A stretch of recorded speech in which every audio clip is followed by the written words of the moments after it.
السلام عليكم ورحمة الله وبركاته ولا ليال سودا وهذا أنا جو أحمد عبد الله مركلة يكون أنتي وناكسن ما أنتو حيلو تشوفتا مرتي قالية حنا تشوفتا وراشين سعاد نور أو هو كنا الوضع كمريكنكا إن شاء الله براتينا early childhood education كسو بحدي جامعات كتالة وضع كمريكنكا Portland State University سيدو كلا وحاهي ستا وراشين سعاد نور master in waxay haysataa master degree in social work waxay sidoo kale ka shaqaysaa as a qualified mental health therapist ama waxay la shaqaysaa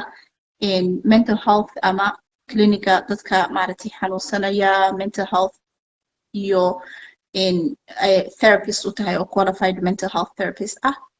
maanta insha Allah waxay sucaad noola joogtaa waxaan rabnaa maanta inaan focus ka saarno ama dul istaagno in emotional health ama caafimaadka maskaxda khaasatan xilligan lagu jiro COVID-19 hadda xanuunkan coronavirus maadaama uu gurihii isku xidhay dadkii ilmihii iyo waalidkii guri la iskugu xidhay saameyn badan uu ku keenay COVID-19 bulshada caalamka oo dhan Soomaalida kaliya ma ahane uu runtii isbedel ku keenay waxbarashadii ama caruurtii dhaqaalihii iyo financeski meelo badan uu soo saameeyay ayaa maanta waxaan rabnaa insha Allah focuska inaan saarno emotional health ama caafimaadka maskaxda iyo khaasatan caafimaadka waalidka iyo ubadka guriga wada jooga walaashin insha Allah oo qualified mental health therapist maanta waxay nala wadaagaysaa siyaabaha ugu fudud ee waalidka iyo ubadku isku fahmi karaan iyo sidoo kale sidee baa matalan loo caawin karaa cunuga maskaxdiisa emotional developmentgiisa skillskiisa sidoo kale waxaan fiirinaynaa dul istaagaynaa sida cunuga looga caawinayo iskuulaadka waxbarashadiisa taasoo runtii saameyn weyn ku yeelanaysa hadhow mustaqbalka cunuga ama gabadha ama wiilka ama ubadka insha Allah mustaqbalkooda dambe ama dhaqaalahooda ama financeskooda ama noloshooda berito because maanta ay yar yihiin ayaa u baahanay inaan siino skillska ama xirfada ay u baahan yihiin si ay insha Allah uga qayb qaataan caalamka ama ay u noqdaan dad kaligood berito meel istaagi kara insha Allah marka walaashin sucaad horta soo dhawo aad baa u mahadsantahay aad ayaad u mahadsantahay sucaad sidoo kale marka hore insha Allah waxaan rabaa inaan ka sheekeeyo xoogaa sucaad qofka ay tahay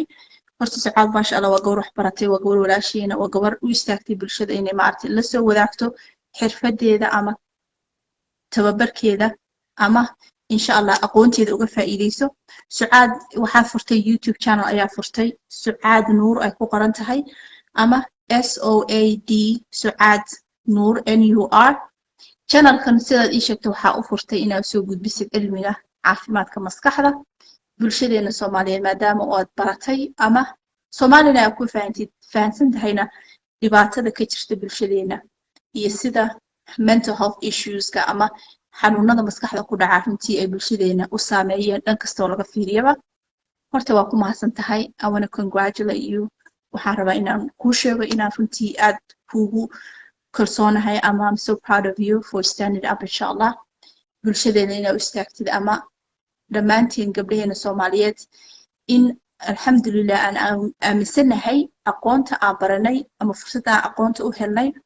inay tahay mid berrina la weydiin doono oo u baahan inaynu bulshadeena la wadaagno ama dadka kale uga faa'iideyno because haddaan maanta aqoonta haysano insha Allah dad baa jiraan haysanin dadkaas ayaan rabnaa iftiinkaas inaan uga faa'iideyno aad ayaad ugu mahadsan tahay insha Allah inaad taa u istaagtay guul ayaan ku rajeynayaa insha Allah I'm so proud of you aad baad noogu mahadsantahay inaa maanta nala soo insha Allah nala wadaagtid barnaamijkan ama aad noogu tahay insha Allah marti noogu tahay soo dhawow sucaad. Thank you so much, Aman. Thank you so much. I'm so proud of you too. You're a role model for me. I have been watching you. Social media. Community Somalida iyo horumarinta especially dumarka and all the social issues u baahan attention in focus kala saaro aad ugu mahadsan tahay so thank you so much I'm just taking your steps absolutely walaashis waa mahadsan tahay khayr Allah ku siiyo insha Allah barnaamijka maanta adaan u gudubno oo emotional health iyo sida waalidku u caawin karo caruurta xilligan covid-19 lagu jiro guryaha la iskugu xiran yahay maxaad ku bilaabaysaa insha allah definitely overall hagan waa fahansanahay coronaviruska xiritaanka guriga lagu jiro ay dhibaato badan keentay oo la kala qabsaday hadda umlaysid normal noqotay unnormal become normal iska noqday laakiin taas ma inkayso dhibaatada in ka imaatay ku xiritaanka oo especially inaga state way kala duwan yihiin stateka anaga hadda joogno still anaga weli waa limited aan nahay oo maqaayooyinka wax lagu cuni karo banaanka sidii awal loo aadi kari looma aadi karo we're very limited aan nahay so depending on where you are saameyn badana aan qabnaa into daily activities but dhanka ilmaha haddaan focuska u saarna ilmaha badana sanadkan waxyaabo badan iyo sanadkii horeba waxay la kulmeen especially schoolka oo isbedel weyn ka dhacay coronaviruska oo online laga dhigay oo hybrid in isku dhacay guriga ilmaha wax ka baranaya kuwa qaar marka lagu laaftay still schoolkii weli ma naqan anu hopefully by next year xataa laga yaabo inuuna naqan the before experience wuu isbedeshay ilmihii wixii ay ka interaction ardaday eegaysa ay isku feereynayeen maska la xiran yahay you can express your emotion through mask absolutely connection key oo human connection waxaa umalaysaa xoogaa inuu daciifay ilmihii marka taas badan keeni karto just changigi dhacay oo weli aan la qabsanoono ilmahana ay keentay loneliness inay dareemaan guriga keligood asxaabtooda maadaama ayna sidii awal xiriirkayna u heli karin with their friends iyo joogitaanka guriga suddenly waa familkii dhan aan guriga iskugu imaadeen which create marka ay deedgarays qof walba inuu spacekiisa iyo safetygiisa raadsado oo confusion how can I make home as a comfortable place meel oo aan comfortable ku dareemi karo maadaama ilmihii maasha allah anaga ilmo badan aan leenahay usually ilmihii marka qof walba wuxuu iska rabaa inuu sameey karan tv-ga rabaa ka inuu fiirsado midka wax kale how can you make attend all ilmahan on needkooda maadaama ay samar noqotay ay guriga wada joogaan ayna waalidiintiina unemployment-ga inay soo wajahda laga yaabo saa sheegtay dhibaatooyinka income struggles dakhligii isbedelay dad qaar COVID-19 aad u saameeyay oo family loss u imaado dad dad kaga dhintay COVID-19 yeah so grief and loss too grief and loss wuu ku jiraa because dad badan ayaa ka baxay dadkeena grief and loss ilmihii oon helaynin socializationkii ama ilmihii ay dhex gelayeen taas horta ayaan rabnaa inaan ka hadalno maxaa yeelay maadaama ilmuhu iskuulka wuxuu u ahaa markii hore social development meel wuxuu ahaa saaxiibada ku arkaan meel ay ku koraan meel ay maskaxda kuga koraan meel ay ka helaan skillska ama social skillska ay u baahan yihiin marka maadaama iskuulkii ilmihii laga joojiyo gurigii ilmihii ay fadhiyaan marar badan ilmihii waxay waayeen stimulationkii ama maskaxiyan maaragtay farxaddii iyo dhexgalkii iyo bulshadii maadaama iskuulkii laga xidhay taasna waxaa la dhihi karaa waxay kor u qaaday isfahan waagii ka dhexeeyay waalidka iyo ubadka waxay kor u qaaday dagaalkii ka dhexeeyay ilmaha iyo ubadka is-afgaran waagii maaragtay dhaga adkaantii isdagaalkii waxaad weliba u malaysaa dhibaatooyinka maaragtay weliba ay dadka kale bannaanada soo dhex galaan ama boolis in laiskugu waco ama ilmihii maaragtay waalidkii fahmi waayaan iyo inay badatay sidoo kale waxaa badatay ilmihii depressionka ku dhacayay xanuunadii ku dhacayay maskaxda oo ka imaanaysay maaragtay isbedelka ku yimid covid-19 ka yimid depressionkii isdilidii ama suicidekii ilmaha ku imaanayay marka inkastoy taasi badatay oon ognahay inay badatay maxaad adigu kula talin lahayd adigu hadda waalidkana daawanaya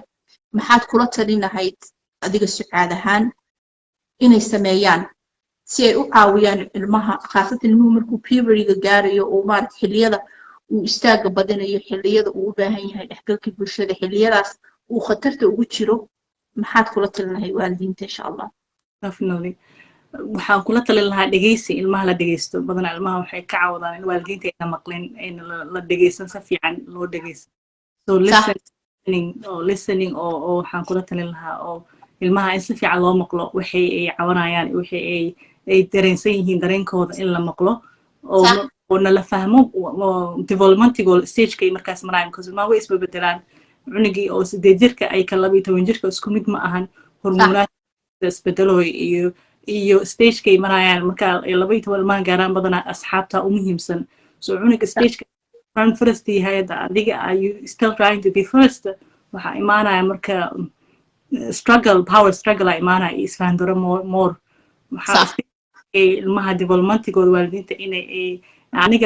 anaga more aan fahanka badino waalidnimada waxay tahay ilmaha meeshuu maraya marxaladda oo developmentigiisa stageka oo kobcintiisa iyo ilmaha oo la dhageysto oo la fahmo markaa dhageystaa qofkii fahmi kartaa ilan cuniga dowshib iska yahay hadoo stress iska badan ilmaha ilan badana xataa daroogada iyo waxay u use garaynayaan because of the struggle teenageryarka because of the struggle-ka oo emotionkooda iyo dareenkooda dareemada ay dareemayaan cusub oona ka siinin sida ay ku process garayn lahaayeen iyo also depressionka iyo mental health iyo struggle-ka sometimes waxay ku sababaysaa ilmihii inay drug iyo waxyaabo kaleeto negatively ay ku manage gareeyaan feelingka ay dareemayaan so xanuunkay ka dareemayaan guriga ama maaragtay maqnaashihii ka maqnaa deganaanshaha maskaxda ilmihii waxaa laga yaabaa inuu khatar ugu jiro inuu meel kale aado ama uu daraag isticmaalo ama saaxiibo xunxun uu raadsado marka waxaa kula talinaysaa mar walba ilmuhu khaasatan markuu pubertyga gaaro ama xilliyadaas uu gaaro inuu waalidku istabciyo maadaama dhaqankeena Soomaali ahayn ilmuhu xilligu markaa halkaa uu marayo aynu jecelnahay inaynu canaanano ama aynu maagno ama aynu dagaal la nimaadno xilligaas waxaa loo baahan yahay xilli waalidku loo baahan yahay inuu istabciyo isjilciyo isagoo weli waalid ah oo maaragtay weli ah qofkii maaragtay hogaaminaya ilmihiisa oo weli haysta awooddaas waalidnimo laakiin haddana waxaa loo baahan yahay inuu ilmihiisa waalidka istabciyo oo uu tartiib ilmaha u dejiyo ilmaha inuu muhiim dareensiiyo inuu dhageysto because xilligaas waxaa rabtaa ilmuhu in uu noqdo mid kugu kalsoon ama kalsooni dareemaya for example haddaynu fiirino khaasatan ilmuhu markuu pubertyga marayo pubertyga mar walba waa laga hadlaa laakiin ma fahansanin pubertyga xilliga pubertyga ilmaha uu marayo ama wiil ha ahaado ama gabadh ha ahaado isbeddel weyn baa ku yimaada especially maskaxdooda dabeecadooda ayaa xumaada jirkooda ayaa isbeddel ku yimaada xanaaqooda ayaa bata dagaalkooda ayaa bata maxaad taa naga dhihi lahayd insha allah fahmidda ay marka aan dhahay oo cuniga waqtigiisa inay tahay wuxuu dareemayo iyo tasarrufaadka mise behaviorkan oo ka muuqato cuniga ilan khayl isbeddelkan kusoo dhacay inay caadi tahay oo dabiiciyan tahay oo marxaladan oo dhaafi doono oo laakiin baahanyaa marxaladaha waxay u baahanayaan in xoogaha nafis la siiyo korkaas laga fiiriyo taasna waxay keenaysaa haddii aan intentionally aan koodii hore annaga ilmihii aan soo dhisaynay aan ka warqabnay markay yaraayeen waxay markay soo gaaraan puberty waxay noo fasaxaysaa inaan xoogaha aan space siino aan korkaas ka control garayno laakiin aan rabin inaan baby oo kaleeto ilaa cunigaas kaama maqlaayo baby oo kale uma treat garayn kartid so waa ina ixtiraam aan kaa helaa badanaa ilmaha badanaa waxay dhahaan waalidiinta nama ixtiraamaan cuniga inuu ixtiraam buuxa helaa oo dareemaa in uu member uu ka yahay guriga oo ka tirsan yahay codkiisa la count garaynayo cuniga in marka responsibility yar loo sameeyaa in waxyaabo yar oo ku dareemaya inuu isagan mas'uul yahay markaan oo isku cajibiyo oo confidencegiisana ay usii zaa'ido xataa xagaa basic stuff yani waxaa dhiibi kartaa cunigaas korontadoo kale bill the electricity bill hadduu bixiyo kale something small responsibility how can we include them family ahaanta cuniga u dareemaa I am doing something part of this family waxaan sameynayo role aan leeyahay taasna helps a lot alxamdulillah iyo sidoo kale inaad samaysid markuu wax wanaagsan sameeyo inaad positive reinforcement u samaysid oo matalan waa dhahdid markuu matalan grade wanaagsan keeno ama uu shaqo fiican sameeyo ama waxaad samaysid uu sameeyo يعني إنا سميسيت دب ونقطة ده هدي I'm proud of you أما وان كوكر صونا هاي وان وحاسون أكسن بقى سميسي شقفي عنا يا قبتي وكنت على يعني إنا تاس because المين هل كان شوغا قربها تاس أي رادين يعني إن والد كينا تاس وحالة يابا يغو المين يتعل هدنا إنا يسنكسو كوريني إنا مركي كوريين يسن تاس هلينين a lot of times إنا تاي فرق ودحية the cultural differences ilmahena halkan ku dhashay qurbahan halkan ku koray iyo waalidkeen sida ay u soo koreen inay kala duwan tahay so ilmihii halkan ku koray wuxuu raadinayaa buunbuunin wuxuu raadinayaa positive maalinta enforcement in loo sameeyo oo la dhaho wax wanaagsan baad samaysay mahadsanid wixiisii la buunbuuniyo laakiin waalidki waxaa laga yaabaa inuusan taas muhiimba u arkinba sax definitely yeah that's why aan u dhahay muhiimadda ay leedahay in aan aragno fahano wixii anaga maxaa rabnaa inaan focus ka saarno isbedelka marka aan fiirino ilaa meesha ilmaha ku korinayaan badanaa dadka waxaa la hadlaa more western wax ilmo ku korinayaan farqiga u dhexeeya even Soomaaliya ayna hadda caalamay noqotay wadooyinkii dhan waxaa waa one global oo noqday with the technology yeah because maanta adduunku waa hal guri baynu ku wada noolahay sax so marka maxaa rabtaa cunigaanayto ku focus garaysid especially ilmaha hadda inta joogan saa sheegtay waxaa muhiim ah in oo la siiyo positive reinforcement-igaasi so how can I ilmaha marka ayna wax markastaba aasiisid markuu xataa cuniga wixii oo ku dhibtooda wax qalad sameeyo mise oon wixii oon u sii soo rabiyo u noqon xataa still you credit the effort oo sameeyey shaqada oo sameeyey not the exactly not necessarily the resulting maaha laakiin shaqada aa gelisay cuniga mar walba in la dareesi waayo shaqada aa gelisay dadaalka aa gelisay wax fiican aa samaysay oo reinforcement-igaas oo maqlo positive feedback all the time negative-ka anaga badanaan waxaa nugu badan xogaha negative-ka anaga waxyaa saxidaanka nugu badan saxidaankana especially ilmaha markay age gaaraan aad u saameeya anything oo ilmaha marka ka sheegayso waxaan iska sameynaysa markaa maxaa usoo galatay timaha iska shalay xataa how can you say basically timaha iska shalay xataa se u dhehaysaa waa inaad waxaa waaye sensitive oo ilmihiin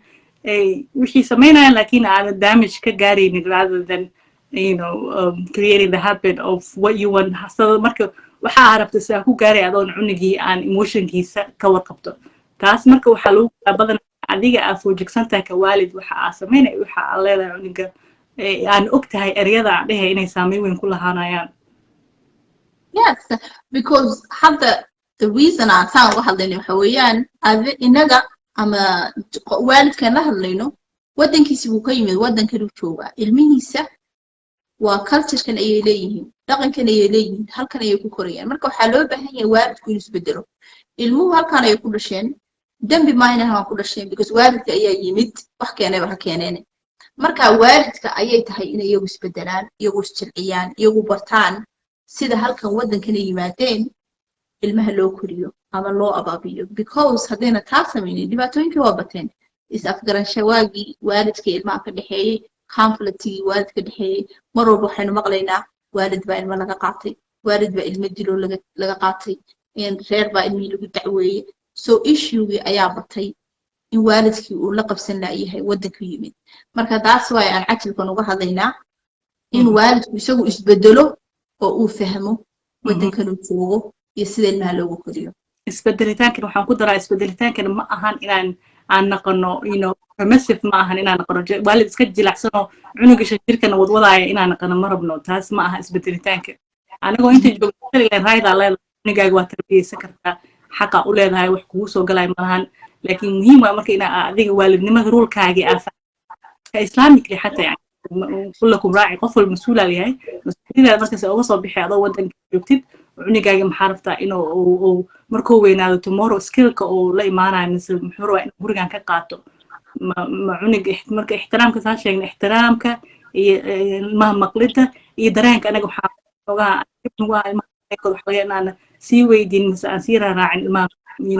cunuga doo xanuunsan yahay seetaa ma fiicantaa leeyahay laakiin hadduu dareenkiisa dareenkiisa aan well dareemaynin badanaa ma ka warqabno because ma ka seeno usually according to my own childhood ma ka seeno la dhahaa iyo cunug dareenkiisa see loo tixgeliyaa so taasaa muhiim ah ilmaha inta waxay u baahan yihiin in laga dhiso dhanka dareenka because badanaa qofku markuu dareenkiisa xataa oo ka warqabo oo xanaaqiisa controli karo oo fahansan yahay marka wuxuu dareemayo iyo wuxuu ku samaynayo waxay ka caawinaysaa conflictiga dagaalka waalidka iyo cunuga dhexdiisa markas imaanaya waalid ma arko cunuga in asaga uu ku xumeynayo cunugana waxaa waaye it allows them to feelinki in laga dhigo normal ay u saamixaysaa oona laga dhigin it's not because I'm having I'm having hard time or feeling can I'm not trying hard time kuma siino adiga laakiin ana wayso markuu cunugii oo responsible ugu noqonaa oo feeling oo u fahmi karaa صح and masha Allah horta saa sheegtay ma aha waalidku inuu isdhiibo oo ilmaha wax walba u sameeyo because taas ku dheeda dib baa ka imaanaysa in waalidku uu noqdo mid jilicsan oo maaragtay ilmaha wax walba uu rabo u sameeyo because waalidku mar walba shaqadiisa koowaad waxa weeyaan inuu u noqdo ilmaha hogaamiye ama guidance u noqdo because waalidku waa qof weyn isaga ayaa garanaya wixii ilmihiisa u wanaagsan ama wixii u khaladsan so mar walba waalidku booskaasi joogaa inkastoo ay wanaagsan tahay mar kale inaan ka hadalno insha Allah waalidada noocyada u kala duwan yihiin waalid baa jira iska miskiin oo maaragtay ilmaha wax walba u sameynaya waalid baa jira aad u qalafsan oo adag oo maaragtay bir oo kala ah waalid baa jira laakiin mar walba waxaan raadinaynaa dhexdhexaanshaha the middle ground ka maaragtay meesha u dhaxaysa oo labada dhinacba fahansan nabadgelyana keenaysa ilmo korinta waxaan ka hadalnay intentional parenting sacaaday intentional parentingka Soomaali ahaan hadii lagu fasiro ma jiro erey lagu fasiri karo intentional parenting ama Soomaaligu ma haystaan fasiraadaas ama inagu ma garanayno dadona way jirtaa inagan garanaynin because inagu mar walba waalid dhaqan ahaan Soomaaliyeed waalid waa iska waalid ama ha fayoobaado ama ha waalaado ama suu doonaba ha ahaadee waalid waa iska waalid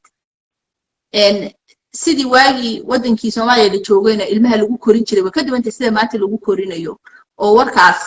ilmana lama dhageysan jirin waxna lama waxin karinayo waxa la dhigi karaa marar badan waalidku mar walba sagaas ka saxsanaa wuxuu doona ayuu sameeyay ama dil ama daade ku jirta laakiin maanta waqtigu isbedelay ilmihii maskaxda ayaa laga dhisay jirka kaliya maaha maskaxda laga dhisay jirka laga dhisay aqoonta laga dhisay akhlaaqda laga dhisay tarbiyada laga dhisay mustaqbalkiisa bari waa laga dhisay marka maanta waxa la dhigi karaa way adag tahay waalidnimadu marka maxaad u malaynaysaa intentional parenting sidee u fahmi karnaa intentional parenting Soomaaliya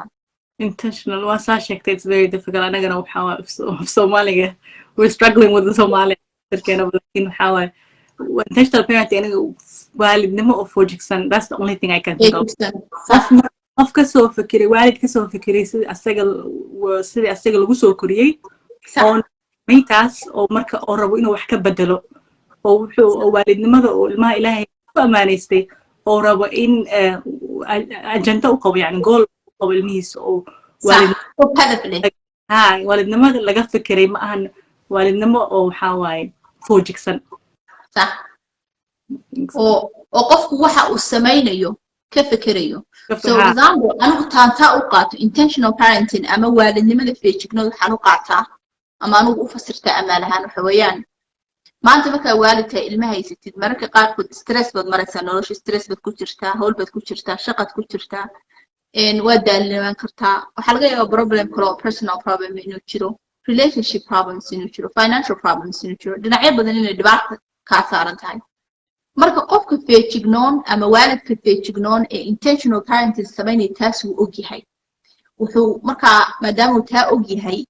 wax walba culayskiisana ilmihii ma saarayo مثلا qayladii kuma badinayo dagaalkii kuma badinayo dilkii kuma badinayo because mararka qaarkood hadii aadan ahayn waalid feejignoon ama intentional parenting hadaadan ahayn waxaad sameynaysaa stresskii iyo murugadii aad ku jirtay aad ilmihii u gudbinaysaa sax oo aad ilmihii dul saaraysaa taasina waxay keenaysaa dhibaatooyin badan oo maskaxda ka imaanaysa ilmaha developmentigiisa iyo koritaankiisa sax exactly yeah like couple issue that qabto kala you're struggling with your own marriage kaaga mise single mom tahay oo struggle badana face garayno sid or even a mother with marriage problem face garayno sid oo dib adiga iyo ilmaha abooda ka dhaxay stress ka sometimes ilmihi ku saameynaysa marka adigan stress kaagi u manage garaynaysa ilmahaagina marka u soo jeesatid usoo jeesanay adoo fully present aad tahay oo og waxa cunigan sida ula macaamuloonaysad iyo waxa aad ka rabto cunigan goosha ku qorshaysan meesha rabta inaad gaarsiiso mar walba marka gooshaas aad ku wado intentional markaa tahay waxyaaba iskama samaynaysid waxa aad samaynayso waxa aad ka fiirsato wix qalad adoo kaa dhacan waxaa waa mar walba you try your best waxaa isku dayaysaa wixii oo wax ilmihii dhibaatada qaladaadka adiga kaa imaadaysa uga yareen lahayd hadda adiga xanaaqsantahay xanaaqa cunuga ku bixinay mase hadda adigii oo wax lagaa sheegi jiray oo cunugii maanta dhan haddaa aragtid inaad wax ka sheegtid aad jeceshahay oo saxdid maanta dhan oo taasna cunugii dib u keeni karto mase hadda adiga cunugaanita akhlaaqiyan maxaa rabtaa cunugan rabtaa inuu markuu gurigan ka baxo academically school lay ma ahan maxaa akhlaaq maxaa aadaab rabtaa cunugan aadaabtii akhlaaq waa wax la baro ilmihii iskaga ma imaanayso marka haddaad intentional ahayn waxaa laga yaabaa inay waxyaabo badan kaa hoos baxaan aadan ka warqabin cunugii oo weynaad waxyaabo badan so alxamdulillah because hadda markaan caafimaadka dhinaciisa u qaadno caafimaadka matalan hooyooyinka cusub matalan new motherska marar badan waxaan u sheegnaa marka ay overwhelm noqdaan hurdo la'aan ku dhacdo stress ku dhaco ilmo yara haystaan marar badan waalidku markuu islaawo wuxuu dhici karaa wuxuu keeni karaa ilmaha ayuu ruxi karaa ilmaha ayuu dhibaato gaarsiin karaa because taas waxay ka imaanaysaa waalidku daalkiisa hurdo la'aantiisa stresskiisa hawshiisa iyo sidoo kale isbeddel ku imaanaya jirka hormonal changeska iyo dhibaatooyinka matalan marka khatar wuxuu ugu jiraa waalidku markaa inuu waxaasoo dhan ilmaha dhibaato u keensado oo ilmaha ruxo ilmaha uu dhibaato ku geysto ama way dhacdaa Soomaalideennana way ku dhacday markaasoo kale waxaan u sheegnaa xilligaas in loo baahan yahay waalidku inuu ilmaha dhigo oo ka tago isi soo dejiyo 5 daqiiqo 10 daqiiqo ka maqnaado meel nabadgelyo oo ilmaha uu dhigo sidoo kale maxaa dhici jiray formula ayaan u isticmaalnaa marka xataa ilmuhu waaweyn yihiin maybe maanta waxaa laga yaabaa in maalin xun ay kugu tahay stress kugu tahay dhibaato kugu jirto you're dealing with something laakiin ilmuhu mar walba aad ayay ugu fudud yihiin inay arkaan wejigaaga ama stresska ku jirtid they're very very susceptible ama aad bay ugu jilicsan yihiin inay taas ay soo gaadho taas awgeed waxaa loo baahan yahay inaad ka dhex baxdid 10 daqiiqo 25 daqiiqo inta doontaba ha noqotee nabadgelyo ahaan inaad kaga dhex baxdid ood usoo noqotid hadhow markaa is soo dejisid because taas waxay ka badbaadinaysaa ilmaha qaylada dagaalka dilka cayda inaan waxaasoo dhan aad dul saartid teeda kale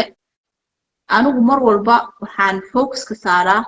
self care-ka waalidku inuu isagu istabiibo because waxyaabahan abuse-ka aynu sheegayno ama emotional psychological traumada ama damage-ka ilmaha loo geysto waalidku u geysto ama ka timaado socio-economical factors-ka dhaqaale xumada caafimaad xumada waxay doontaa ka timaadeen mar walba waxaa waalidka lagula talinaa in ay mar walba self care sameeyaan naftooda dabiibaan iyagu oxygenka isku xidhaan iyagu waqti isa siiyaan because taas also waxay soo hosgelaysaa waalidka feejignoon ama intentional parenting because waxaa taa u samaynaysaa waxaa rabtaa inaad noqotid waalid wanaagsan waalid degan waalid nabadgelyo leh ayaad rabtaa inaad noqotid sax exactly definitely waa inay ahaataa usually anaga sometimes self care qofka definitionka u bixino self care it's different way kala tahay qof walbaba different maxaa self care adiga ku noqon kara waa inaad fiirisaa aadan ka qaadan typical self care waa qof kale u yahay laakiin self care kana ma ahan mar going to a wedding or marar aad binaanka aas ka bixi man how can I make a daily self care has to be a daily thing ma ahan wax walbana oo waqti badan kaa qaadanaysa hadda especially fahantid waxa u baahan tahay recharge kugu samayn karo every day how can you fill up your cup every day it could be 10 minutes 15 minutes subaxii soo kacda before the kids or at night time waqti marka daily ku nasiixeen lahaa because sometimes waxaan u malaynaa self care 3 months ka bacdi or every once in a month that could be a big one but how can I have a daily self care oo ile maalin walba waxa waay masha Allah joogta ah maxay tahay adigu waxa sucaad waxa maalin walba sameeyay hadda adigu waxa tahay hooyo 5 dhal ah 5 caruur ay haysataa sidoo kale waa shaqaysaa caruurtaada hadda alxamdulillah waxa u sameeyay homeschooling guriga ayaa ku bartaa maxay tahay waxa sameeyay maalin kasta oo koobkaaga ku buuxinaysid because koobkaaga waa inuu buuxaa haddaad hooyo tahay haddaad busy tahay haddaad shaqaynaysid haddaad alxamdulillah koobkaaga waa inaad adiga biyaha ku shubataa si aad biyo uga shushutid ilmahaaga ama ay wax ugu jiraan maxay tahay waxa adiga maalin walba samaysid oo koobkaaga buuxisid wax yar oo aad samaysid joogto That's a very good question and I think I hope every mother in a dib isku laabata ay feel so what daily cook for me aniga waxa waaye soo kacitaanka ilmaha aan kasoo horkaco dada waxay u arkaan u baahan yihiin more like to me that means a lot to me so I usually tend to wake up ilmaha hortooda have my time I try to journal to process emotions that's the way I process my emotions because and then reflect on my day and have a clear day of waxa aan rabaa so I have control because taas waxay siinaysaa having control of my day that's my self-care adigu marka waxaa rabtaa inaa aroortii ka cadid ilmaha ka hor ka cadid si aa waqti isugu maaragtay fikradaada iyo maalintaada aa qorshaysid baa la dhihi karaa maalinta waxaad sameynaysid drink a cup of ha coffee whatever you drink I usually have a peaceful marka 15 minutes kaas aan iskugu talagalay aniga it's only me cunug ku qashqashaada malahan because everybody is sleeping so I have the house for myself and it's a time where I sit with myself and with my own feelings and with my own what do I want to get out of today and how can I be present so that's alhamdulillah wallahi that's good aniga waxa weeyaan alhamdulillah ciyalku markay joogan guriga hadda alhamdulillah hadda ciyalkii ma joogan oo waxay jiraan alhamdulillah Afrika ay jiraan laakiin markay ilmaha joogeen iyo hadadan xataa maalintan bisada waa shaqeeya alhamdulillah so wali waa u baahnay self care-kayga maaragtay inaan anigu istabiibo waxa aan sameeyo waxa weeyaan alhamdulillah waxaan jeclahay macaanka adaynu macaan jeclahay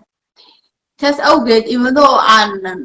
fiiriyo aan macaan aanan cuninin laakiin haddana waa wax maalintii mar walba aan sameeyo I have to waa inaan haystaa wax yar oo macaan maalintii intay doonto ahaato مثلا for example waxaa laga yaabaa chocolate cake yar inaan soo gado cake yar inaan in yar ka goosto intaa yar aan koob koofe oo qaraar aan ku cabo waxaan sidoo kale jeclahay shamac ayaan jeclahay weli waxaan jeclahay shamacyada aadka u udgoon ayaan jeclahay qaybabka caramel kale shamaca ayaan jeclahay waxaan jeclahay qolkayga matalan inaan ku shito dhowr xabo aan shito koofeega yar aan iska cabo iyo maaragtay bahalka yar maxaa la jira keega yar xilligaas waxaan jeclahay telefoonka inaan meel iska dhigo just aniga keligay inaan meel fadhiisto waxaa laga yaabaa markaas inaan qubaystay oo aan baati nadiifa xidhay ama aan tukaday sidoo kale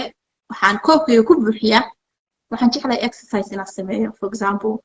exercise-ka mararka qaarkood orodka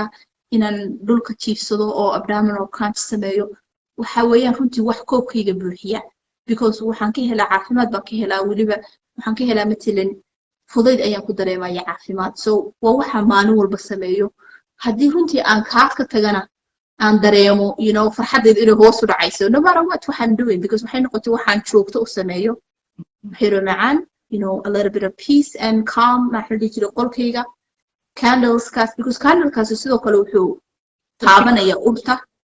wuxuu taabanaya maaragtay we have senses soo maaha senses baan leenahay ama dareemayaan baan leenahay dareemayaasha waxaa ka mid a urka waxaa ka mid a aragtida waxaa ka mid a maqalka waxaa ka mid a dhanaanka marka waxaad u malaysaa macaanka oo kale matalan wuxuu taabanayaa dhadhamada ama aragtida maaragtay dhadhanka candlesku wuxuu taabanayaa the sense of smell ama dareemayaasha maaragtay urta sidoo kale wuxuu buuxinayaa dareemayaasha aragtida matalan inuu candle kuu shidan yahay meel nadiifa aad fadhidin bal sidoo kale alxamdulilah inaad qubaysatay oo baati gashatay oo aad salaad tukatay matalan that also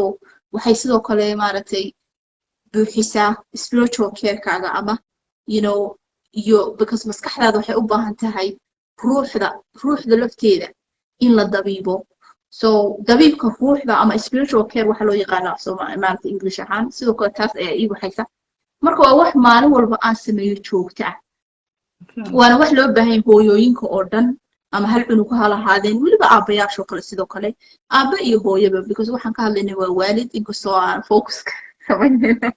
saaran yahay hooyooyinka laakiin hooyooyinka ayuu saaran yahay because waxaan malaysaa inaan moor la hadlayno hooyooyinka because hooyooyin baynu nahay runtii kama hadli karno aabaha perspectivekiisa gabdhaynuna hooyooyin nahay laakiin sidoo kale waxaan la hadlaynaa wiilashayaan la hadlaynaa abayaashayaan la hadlaynaa oon leenahay adig ku dhahdo waxaa u baahan dee koobkaada inaad buuxsatid waxaa laga yaabaa exercise inaad samayn kartid waxaa laga yaabaa inaad orod samayn kartid waxaa laga yaabaa inaad waxaad jeceshay cuni kartid qof walba isagaa garanaya oo waalida waxa u jecel yahay laakiin waa inaad samaysaa waxaad koobkaaga ku buuxinaysid waxaad jeceshahay wax ku dareensiinaya ku dareensiinaya raaxada ayaad u baahatay naftaada maxaa yeelay shaqada waalidnimadu ma fududa way adag tahay aday u adag tahay jidhaan way adag tahay maskaxaana way adag tahay emotionally way adag tahay spiritually way adag tahay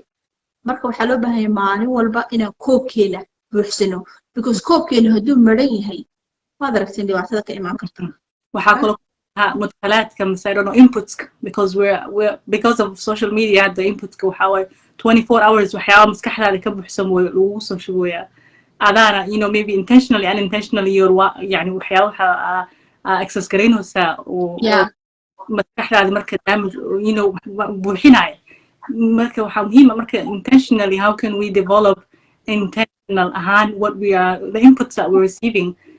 mudkhalaadka maskaxdaada soo galo oo through social media videoyaha dramaga dhammaanaynin oo mujtamaceena traumaga retraumatizationka iyo triggerska waxyaabaha oo I don't know if Somali maybe you can help me waxyaabaha oo marka adiga waa fiirsatay ma dareemayso laakiin behaviorkaaga maskaxdaada ayay ku reebaysaa nabar ayay ku reebi kartaa waana nabar taas maxay marka waxaa laga yaabaa inay soo baxdo ay kaas waalidnimadaada inay saameyn ku samayso because fuulaa tahay waxyaaba badanaa maskaxdii ku shubmay oo aana laga bixin mase aada intentionally weli aada process garaynin oo kugu jir meesha marka you can't be present as much as you wanted as a parent maadaama mudkhalaadkii ay kugu badan yihiin see marka wixii maskaxdu kusoo shubnan iskaga bixinaa mise aan selectively u naqanaa waxyaabaha aan fiirsanayno because maadaama aan access qabno waxyaabahan daily waxaa laga yaaba waxyaaba fiican input inaad dooratid waxaa muhiima as a waalid aniga aan muhiim aan sameeya encouragement videos waxyaaba video waxaa dhiirigelin aniga motivation ii naqanayo daily waa samaystaa tas muhiim ah because waxyaaba kusii dhiirigelin kuu keena mise waxyaaba ku helbagareeya ina focuskaaga so you don't lose your focus waa u baahan tahay laakiin maanta dhan haddaa waxyaaba oo maalayacni amase waxyaaba drama amase waxyaaba trauma fiirsanayna saameyn weyn ay as a waalid ay kugu naqanaysaa taas oo ilmihii course ay u jeedaan they see how we utilize the social media this is how we're modeling for the kids also so ay u use garayn lahayn so marka se iskugu u controlan garaynaa self discipline tigas anaga iskaga bilaawna as a waalid so we can be present alxamdulillah wallahi that's well said because waxaa leedahay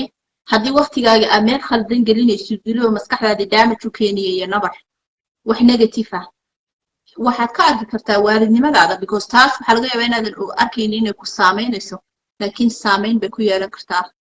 xidhiidhka adiga iyo ilmahaaga ka dhexay teeda kale haddii waqtigaagii aad gelinaysid waxyaabo kale oo aan dan kugu jirin ilmahaagina wuu ku daawanaya iyo iyagiina waa tusaysaa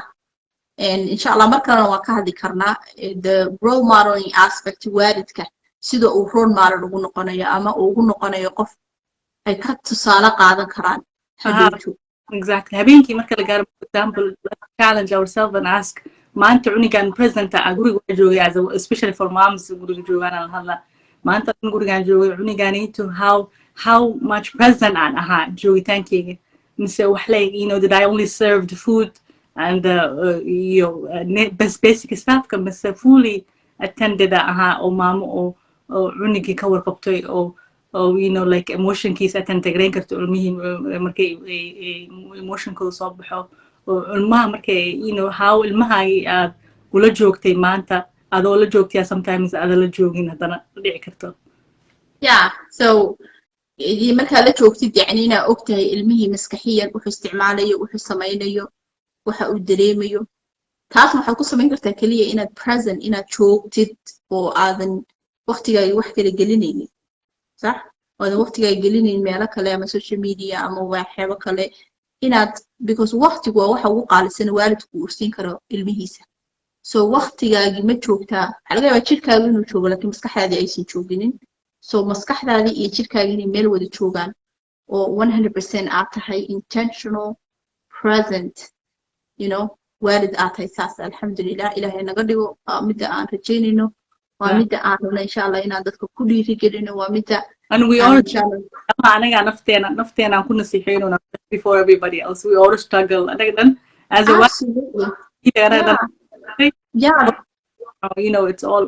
we are all in it iskula jirnaa we are all in it maxaa yeelay waalidnimadu waa hawl adag ilaahay waa testi weeyaan testigana ilaahay hanagu guulaysiiyo لكن بني آدم بانهاي there's always room for improvement بينها مريكنكو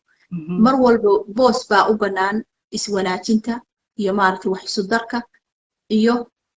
inaad naftaada baratid inaad naftaada baratid maxaad sanadkii hore samaysay waalid ahaan teeda kale aniga hadda مثلا for example cunuga igu horreeyay khaladaadkan sameeyay cunugii labaad ma samaynin cunugaygii shanaad ma samaynin because waxaa laga yaabaa cunuga hore because mar walba waxbaad baranaysaa waxaa laga yaabaa inaad ahayd hooyo dilaaya markii u horreysay because intaas unbaa taqaanay intaas baa lagu soo baray adiga ayaa lagu soo dilay maadan arkaynin ama maadan fahansanayn taasi dhibka u keeni karta ilmaha iyo sidaysan runtii natiijaba u keeninba dhibka ka sokow inaysan natiijaba keenin ba ilmihii sii adkayso qalbigii ilmaha sii adkayso wax natiijo aysan keenin laakiin hadhowta markaad ilmo kala dhashid oo aad baratid you improve yani waad iswanaajinaysaa casharadaadii hore wax ka baranaysaa so mar walba waxaad ku jirtaa arday baad noloshu waa arday life is just we are student of life mar walba ama waalid ha ahaw ama ha ahaanin mar walba waa indhahaagu furnaadatay arday aad tahay student you have to be a student mar walba laakiin studentigii waa kala ah studentna de waa student feejignoo joogo buugiisii qalinkiisa haysta oo fadhiya studentna de waa student maaragtay dhacayo oo kacayo oo kufaya marka waxaan rabnaa inaan noqono student fadhiya qalinkiisii buugiisa haysta indhuhu u furan yihiin diyaar u ah nolosha casharkeeda inuu barto wax ka bedelo improvement sameeyo insha Allah that's our goal maxaad kusoo gabagabayn lahayd Sucaad aadna waad mahadsan tahay waqtigaaga siisay kusoo gabagabaysay the student part is a beautiful one knowledge is the key Allah aqoontu waa maftax wax walba waxaad ka seenin wax kama bedeli kartid unless aad horta awareness aad qabtid wixii ka qaldan wixii u baahan tahay inaad wax ka bedeshid marka ay ku cadaata markaasna waxyaabo kale kugu soo zaa'idi karaan wax ka bedeli kartaa because sometimes also action can ku focus kareen because waxaan sometimes aniga xataa asarka we get the knowledge but we don't use the knowledge waxa isku maskaxda sometimes way khiyaani kartaa wixii ugu sameeyay information marka heshid waxa iska wixii ka dhaadhacsiinay in adiga wixii asamino si adoona sameeynonin so let's challenge ourselves information can helno are we applying it nase waa information oo meesha iskaga jiro aan isticmaaloonin how can we apply wixii fahno oo aan noo soo zaa'ido practically sa u use karaynaa oo marka aan reflection na u sameynaa and like self reflection I don't know how do you say that يعني wixii aan baranay aan natiijadeeda raadinaa because wixii aad baratay waa inaad natiijo ka heshaa ama waa inaad dib isu saxdaa for example dad wax qabanaysid waxaasaysan kuu shaqaynaynin waa inaad bedeshaa haddii aad mar walba waalidka dhibaatada ugu badan hadda istaxaweenina mar walba qaylinayaan ilmihiina uusan maqlaynin marka waa inaad dhahdaa maxaan la qaylinaya ilmihiina uusan ii maqlaynin waa inaad raadisaa because you are reflected taasoo isku soo celisay inaysan kuu shaqaynaynin marka waa inaad raadisaa meel kale ay kugu shaqayso si kale oo ilmihii kuu dhegaystaan maybe sidaad u hadlaysid maybe energyga ama waxaad ilmaha ku keenaysid maybe ilmaha sida uu yahay marka waa inaad wixii wax ka bedeshaa reflection markaad samaysay definitely yeah, that's so true waxaan kaloo gabagay as well as anaga afterkeen dareemooyinaan leenahay waa frustration waaye parenting easy maaha ilmaha sabar badan ay u baahan tahay dulqaad marka waxaan u baahannahay marka aan emotionkin aan ka warqabno aan ogaano markaan xanaaqnana it's okay inaa xanaaq okay tahay aan ilmaha aan ku xanaaqnay ilmahana aan barno in maamada xanaaqaya maamada frustration noqon karto laakiin I am mad because of you ladina uniga adaa kugu xanaaqsan adaa xanaaqa iga keentay uniga ayaa lagu xirin xanaaqa laakiin anaa xanaaqsan I'm having hard time with my own emotions give me space waa dhihi kartaa uniga masada I will talk to you after I come down xoogaan markaan soo degaan kula hadlaa anaa xanaaqsan anaa isdejinaay marka uniga ogaado okay hooyo way xanaaqay markay xanaaqtan waxaanay samaysaa aan asna oo kaa barto so marka asna markuu xanaaqo wuxuu samayn lahaa iyo xanaaq waxay tahay ereyada emotional description inaan barno waa ilmaha waxyaabaha ay dareemayaan annaga nafteena aan ka bilowno marka oo waxa aan dareemoon marka aan cuniga wax u dirno oo wixii aan samaynaynin feeling aan dareemaynin inaan marka anaga label u samayno we can label our own feelings ilmahana sayna marka inoogu bartaan iyagana waxay dareemayaan aan uga caawi karnaa markaas aan caawi karnaa ilmaha marka aan kuweena iyo dareemooyinkeena aan si fiican u fahno aan controli karno insha Allah well said أبقى أمها سنتهاي ولا شي سعاد وما سنتهاي إن شاء الله جزاك الله خير الجزاء إن واسي ودي دونا مركلنا واسكو إيمان دونا كنتي topic on mental health issues and also iyo waalid korinta ilma soo saarka iyo waa arrin aad iyo aad baahi weyn loogu qabo bulshadeena ama communitygeena waana arrin aad kugu mahadcelinayo sida ugu istaagtay dhammaanteen waana arrin aan sii wadi doono topic aan kasii hadli doono weeyaan the emotional health the mental health the iyo ilma korinta iyo waalidiinta iyo parenting waa runtii arrin aad baahideedu ugu bantay bulshadeena waana sii wadi doonaa insha allah caawana aad baan ugu mahadsantahay waqtigaana siisay jazaaka allahu alkhayr waljazaa sister mahadsanid alla yaa baarik ilaahay ku barkeeyo ilmahaaga iyo odaygaaga iyo gurigaaga iyo dhammaantiin waad ku mahadsantahay walaashiis jazaaka allahu khayr thank you so much so yaki bye thank you so much markala igu soo casuuntay channelkaaga Amal Abdullahi thank you so much like I said Amal waa qofka aan ku dayto oo waxaan lihi jiray aan u arko firfircooninteeda iyo activity ay ka sameynaysa mujtamaca it's amazing the work that you have been doing masha Allah hore aan ku leeyahay waana waa thank you walaashi jazakallahu khayr waljazaa insha Allah waa kaasa waa soo wacayna hadii lahaydna assalamu alaykum warahmatullahi wabarakatuh